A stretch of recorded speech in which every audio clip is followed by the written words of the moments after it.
All right, welcome back to the Beast Game Podcast. This is a review for Darkest Hour. It's directed by Joe Wright. It's written by Anthony McCartan. It stars Gary Oldman, Lily James, and Kristen Scott Thomas. All right, the synopsis is, during the early days of World War II, the fate of Western Europe hangs on the newly appointed British Prime Minister, Winston Churchill, who must decide whether to negotiate with Hitler or fight against incredible odds. So, this movie is a biopic. It's based on Winston Churchill. It's set right as World War II is happening. Winston Churchill in real life was a very overbearing, eccentric person, so he gets a new assistant, which is how the movie starts off. And again, he's on the verge of being prime minister.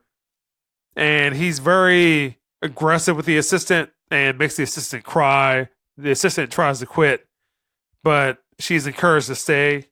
Winston Churchill is taking over for Neville Chamberlain, who was prime minister right as World War II was happening. He's not fondly remembered in history.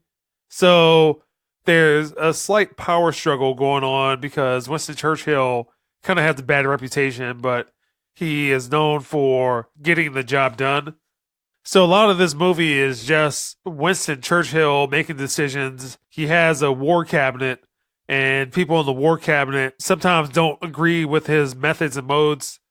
If you've seen the movie Dunkirk, a lot of the movie is also centered around what decision-making led to Dunkirk, which is in France, and the extraction of British troops from Dunkirk. There's a back and forth about peace talks with Italy and trying to have them smooth over negotiations with Germany.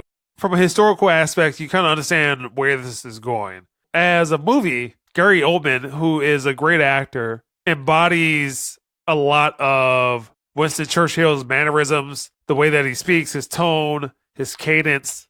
If you've seen The Queen on Netflix, some of this might be a slight rehash because as World War II was happening, Queen Elizabeth's father dies while he is still king.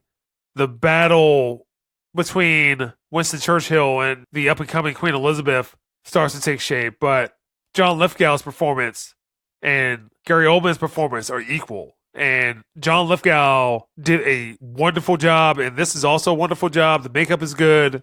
The cinematography is great. Sometimes it does feel a little bit like a stage play.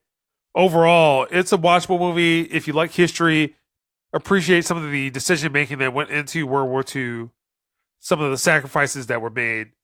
This movie is a good complement to that. For a score, I give this a 7. Again, sometimes it felt like a stage play, and as good as Gary Oldman's performance is, sometimes the people around him aren't up to that level, which is what I'm trying to say, is that, again, his performance is just so elevated. The secondary characters aren't up to snuff, and that's the Beast Game Podcast.